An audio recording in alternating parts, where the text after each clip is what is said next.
Bismillahirrahmanirrahim. Assalamualaikum warahmatullahi wabarakatuh. Perkenalkan Pak, nama saya Jusnawati, kelas IP 301, Prodi Teknik Informatika. Baik Pak, di sini saya akan mempresentasikan dari tugas UAS Sistem Informasi yang telah diberikan.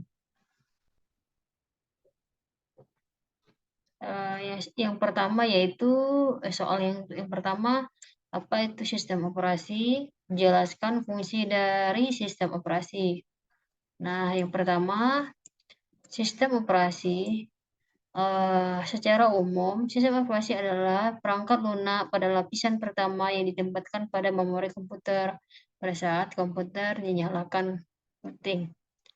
Lalu di sini ada lagi pengertian dari sistem operasi, yaitu seperangkat program yang mengelola sumber daya perangkat keras komputer dan menyediakan layanan umum untuk aplikasi perangkat lunak. Sistem operasi adalah jenis yang paling penting dari perangkat lunak, sistem dalam sistem pada komputer. Tanpa sistem operasi, pengguna tidak dapat menjalankan program aplikasi pada komputer mereka. Lalu di sini fungsi sistem operasi. Sistem operasi mempunyai peran penting di dalam suatu sistem komputer. Berikut beberapa fungsi dari sistem operasi. Yang pertama itu untuk manajemen sumber daya komputer. Nah, di sini sistem operasi dapat mengatur waktu sebuah aplikasi yang dijalankan, membagi penggunaan CPU saat aplikasi berjalan bersamaan, memberi akses pada disk, dan lain sebagainya. Yang kedua, berperan sebagai aplikasi dasar sebuah perangkat. Sistem operasi merupakan dasar dari pembentukan program yang sudah ada pada sebuah perangkat. Bisa dikatakan ini merupakan bagian vital yang mengatur semua hal eh, yang dibutuhkan untuk menjalankan fungsi dari sebuah perangkat. Oke.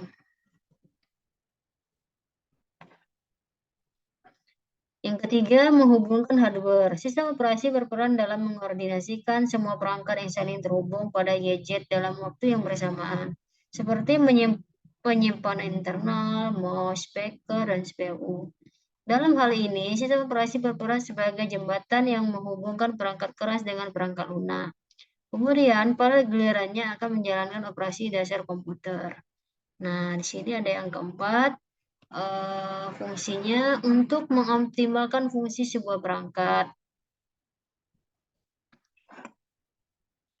Sistem operasi mampu mengoptimalkan kinerja dari sebuah perangkat keras maupun lunak. Sistem tersebut mengatur serta mengendalikan hubungan antara perangkat keras dan lunak agar bisa saling bekerja sama dengan baik. Nah, untuk yang kelima, mengatur sistem kerja perangkat. Nah, di sini sistem operasi mengatur serta mengontrol semua fungsi perangkat keras yang digunakan, mulai dari CPU, hard disk, memori,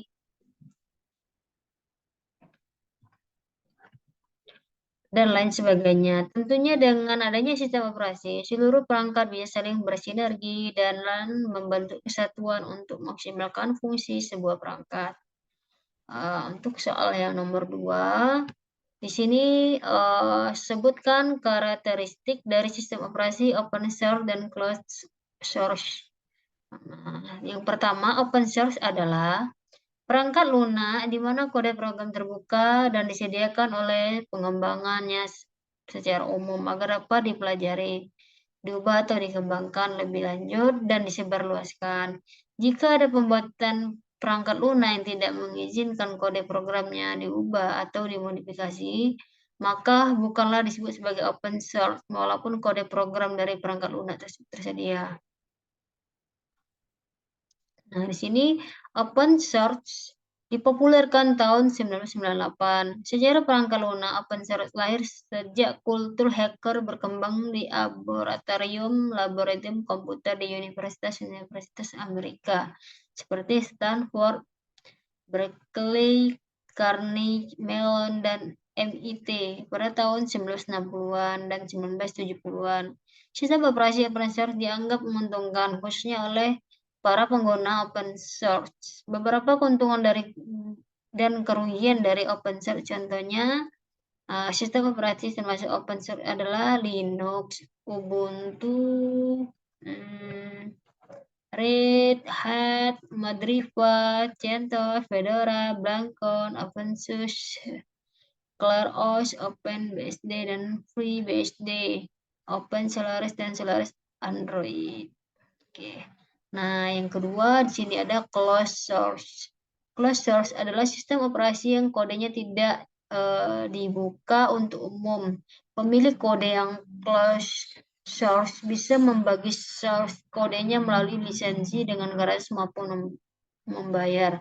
Meskipun gratis, lisensi tertentu bisa membuat sebuah sistem operasi yang tidak sepenuhnya open source. Misalnya jika lisensi tersebut ada larangan untuk memodifikasi kode, maka sistem operasi ini tidak open source. Contoh sistem operasi yang termasuk closed source adalah Microsoft Windows. Untuk soal yang ketiga, gambarkan skema dari sistem komputer. Nah, jadi untuk skema gambarnya, skema dasar sistem komputer dapat dilihat ya teman-teman, seperti ini untuk tampilannya. Nah, di sini ada perangkat masukan, perangkat keluaran, port masukan keluaran, lalu di sini ada pemroses, memori utama, bus alamat, dan bus data, bus kendali, dan bus kendali di sini ya. Jadi dapat dilihat di sini 4 komponen pokok sistem komputer. Yang pertama pemroses. Nah, pemroses disebut CPU yang berfungsi sebagai mengendalikan operasi komputer dan melakukan pengolahan data. Pemroses melakukan beberapa hal atau langkah diantaranya mengambil instruksi yang dikodekan secara biner dari memori utama, dekode instruksi menjadi proses-proses sederhana.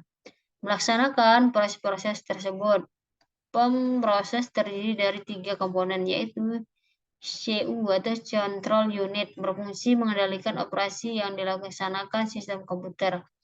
ALU atau Arithmetic Logic Unit, berfungsi melakukan operasi aritmatika dan logika. Dan register, ini merupakan memori yang sangat cepat, berfungsi sebagai tempat operan-operan dari operasi yang dilakukan oleh pemroses. Yang kedua, di sini ada memori utama. Memori utama berfungsi untuk menyimpan data dan program. Lalu selanjutnya ada perangkat masukkan dan keluarkan, input-output. Nah,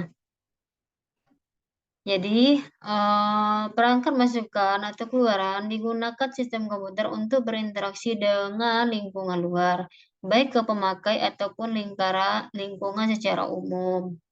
Lalu selanjutnya di sini ada interkoneksi antar komponen, disebut bus atau bus, dan interkoneksi ini berkaitan dengan tata cara hubungan antar komponen-komponen sistem komputer. Bus terdiri dari 3 macam, yaitu bus alamat, address bus untuk memberikan alamat dari memori atau port yang hendak diakses. Bus alamat berisi 16, 20, 24 jalur signal paralel atau lebih. Bus data untuk membaca mengirim data dari atau ke memori atau lebih port. Bus data berisi 8, 16, 32 jalur signal paralel atau lebih. Bus kendali kontrol bus yang terdiri dari memori read, memori write, input-output read, input-output write, sistem interkoneksi antar komponen bus yang populer antara lain ISA, EISA, MCA, WSA, PCI, dan IGP. Nah, di sini untuk soal yang keempat, di sini jelaskan apa itu perangkat, input, output, proses, dan memori beserta perangkatnya. Nah, untuk yang pertama, di sini ada perangkat input. Perangkat masukan atau input adalah alat yang berfungsi untuk memasukkan data dari sistem keluar sistem ke dalam sistem komputer. Beberapa contoh perangkat pada komputer antara lain keyboard, perangkat berhenti, mouse, touchpad, touchscreen, trackball, like phone, mikrofon, scanner, webcam, dan lain-lain. Nah, jadi di sini ada beberapa. Keyboard terdiri dari tombol-tombol yang difungsikan untuk memasukkan perintah-perintah ke dalam sistem komputer. Nah, yang pertama di sini ada mouse, bentuknya mirip seperti tikus. Mouse berfungsi untuk masukkan perintah pada komputer. Scanner berfungsi sebagai perangkat input gambar dan materi cetak. Mikrofon berfungsi sebagai perangkat input audio. Webcam biasanya terdapat di atas bagian komputer yang berfungsi sebagai alat pengambil gambar maupun video. Lalu selanjutnya ada flash disk. Perangkat output. Perangkat output adalah alat yang bertugas untuk menampilkan hasil pengolahan dan pemrosesan data dari komputer ke dalam berbagai informasi pada pengguna. Perangkat input mengirimkan informasi ke sistem komputer untuk diproses, sedangkan perangkat output menghasilkan atau menampilkan hasil dari proses tersebut. Contoh dari perangkat output antara lain monitor, speaker, printer, amplifier, proyektor. Nah, di sini ada beberapa. Monitor berfungsi sebagai alat menampilkan grafis visual dalam interaksi perangkat input dengan perangkat lunak pada komputer. Lalu ada di sini printer berfungsi sebagai alat untuk mencetak keluaran dari proses yang dilakukan oleh komputer berupa tulisan maupun gambar secara langsung dengan menggunakan media kertas. Proyektor berfungsi sebagai alat untuk menampilkan keluaran dalam ukuran yang lebih besar dan lebar. Speaker berfungsi untuk mengeluarkan audio atau suara bunyi. Nah, di sini ada processing. Proses ya adalah peralatan atau komponen komputer yang digunakan untuk menjalankan aktivitas atau perintah. Keseluruhan komponen processing harus dirakit dengan benar dan tepat. Contoh, processing dalam komponen komputer adalah prosesor. Prosesor merupakan komponen elektronik yang digunakan untuk menafsirkan serta menjalankan perintah. Prosesor menjadi bagian terpenting dalam komputer yang menjadi mengontrol aktivitas. Motherboard disering pula disebut mainboard. Motherboard merupakan papan sirkuit yang terdiri atas semua komponen penting dalam komputer seperti CPU, VGA, port USB, port lain sebagainya. Lalu di sini ada power supply adalah perangkat yang digunakan untuk mengisi daya atau tegangan ke dalam komponen komputer. Power supply berfungsi untuk mengubah tegangan AC ke taraf tegangan lainnya. Lalu selanjutnya ada RAM. RAM merupakan singkatan dari Random Access Memory. RAM merupakan media penyimpanan sementara untuk komputer. RAM hanya bekerja pada saat komputer dalam kondisi menyala. Ketika sudah mati, maka penyimpanan akan kosong kembali. Lalu di sini ada memori. Jadi, memori adalah peralatan atau komponen komputer yang digunakan untuk menyimpan baik data, file, ataupun program komputer. Contoh dari memori dalam komponen komputer adalah floppy disk. Di sini floppy disk merupakan perangkat penyimpanan yang berbentuk tipis, bundar, dan ditutup plastik berbentuk segi empat. Floppy disk bisa menyimpan lebih dari 1,4 juta karakter. Lalu ada di sini USB flash drive adalah perangkat penyimpanan yang bentuknya kecil dan tergolong mudah dibawa. Jika dibandingkan dengan floppy disk, USB memiliki ukuran fisik yang lebih kecil, tapi kapasitasnya jauh lebih besar. Lalu di sini ada hard disk. Hard disk merupakan perangkat penyimpanan yang ukuran dan kapasitasnya jauh lebih besar dibanding floppy disk dan USB. Biasanya hard disk disimpan di dalam kerangka komputer, namun ada pula yang diletakkan di luar atau hard disk eksternal. Lalu di sini selanjutnya ada CD. CD adalah perangkat penyimpanan yang bentuknya pipi dan bundar. CD terbuat dari bahan logam dan dilapisi plastik. Ada banyak jenis CD, contohnya CD-ROM, CD drive, dan lain sebagainya. Oke. Jadi kita masukin soal yang kelima ya. Jelaskan langkah menginstal Windows 10.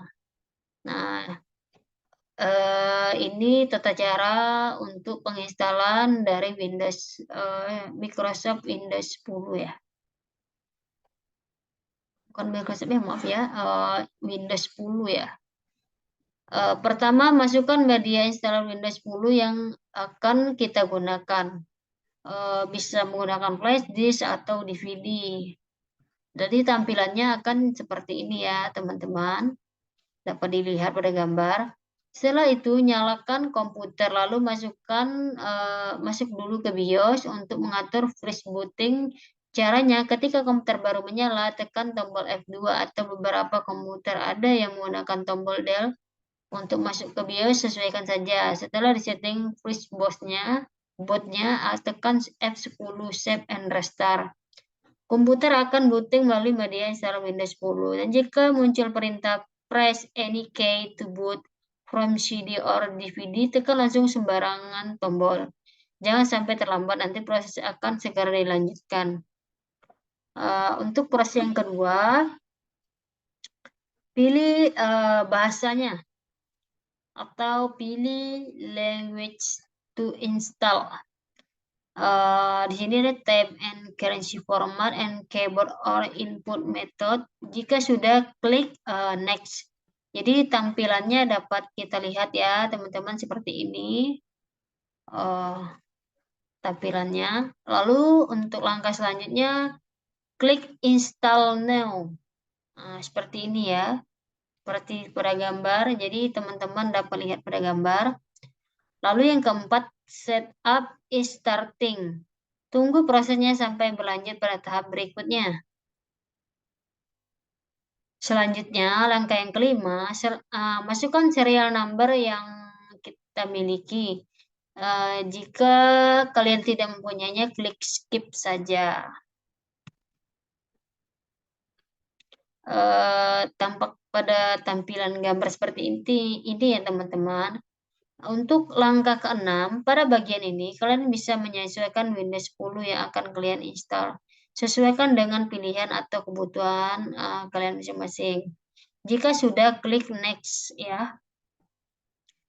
Dapat juga dilihat ya, seperti ini. Untuk langkah ketujuh, kemudian beri centang pada opsi I accept the license terms, lalu klik next. Klik kita bahwasannya menyetujui ya, seperti tampilan gambar ini ya. Langkah ke-8, pada bagian ini terdapat dua pilihan, yaitu upgrade dan custom. Karena kita akan menginstal ulang komputer atau laptop kita, maka saya pilih custom. Tampilannya jadi seperti ini ya teman-teman, dapat dilihat. Lalu langkah ke-9, kita akan beranjak pada bagian pembagian partisi. Penting di sini agar kita berhati-hati betul. Khusus untuk yang masih pertama kali, karena jika salah bisa-bisa data kamu bakalan hilang. Oleh karena itu, jangan lupa backup data sebelum install ulang komputer atau laptopnya. Nah, pada contoh ini hard disk yang digunakan sudah terbagi menjadi beberapa partisi. Berarti kita harus memastikan bahwa akan misalnya misalnya di drive yang memang sudah disiapkan untuk OS-nya. Ingat, jangan sampai salah memilih antara lokal disk C dan lokal disk lainnya yang menyimpan data-data kalian. Untuk langkah yang 10, selanjutnya adalah serangkaian proses pengalokasian file-file Windows dari media installer ke hard disk. Tunggu sampai selesai ya prosesnya. Jadi dapat kita lihat seperti ini tampilannya ya teman-teman.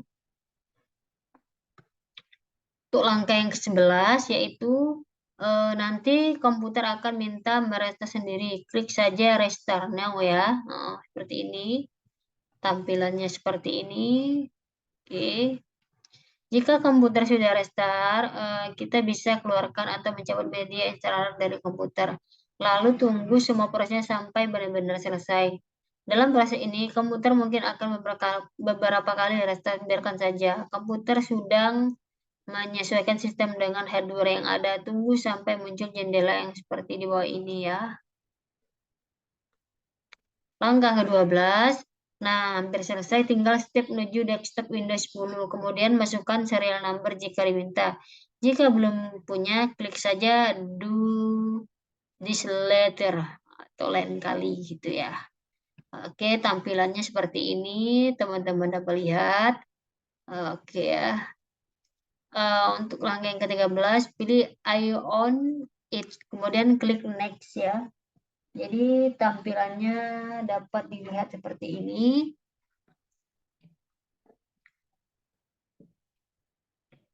Langkah ke-14, buat akun untuk komputer kamu, masukkan username, password, dan HIN untuk pengingat jika lupa password.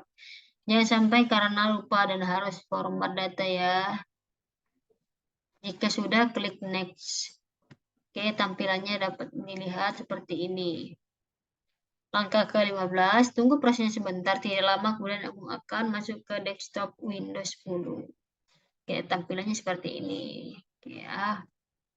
Ke-16, selamat, kalian sudah berhasil install Windows 10 di komputer atau laptop. Nah, nanti tampilannya akan jadi seperti ini. Oke, selesai. Presentasi dari tugas UAS, mata kuliah sistem operasi dengan Bapak dosen, Bapak Muhammad Ikhwani Saputra Eskom Mkom. Sudah selesai saya presentasikan. Semoga presentasi ini dapat dapat diterima sebagai tugas dari UAS. Baik Pak, hanya ini saja yang dapat saya presentasikan. Lebih dan kurangnya saya mohon maaf. Dan saya akhiri dengan wassalamualaikum warahmatullahi wabarakatuh.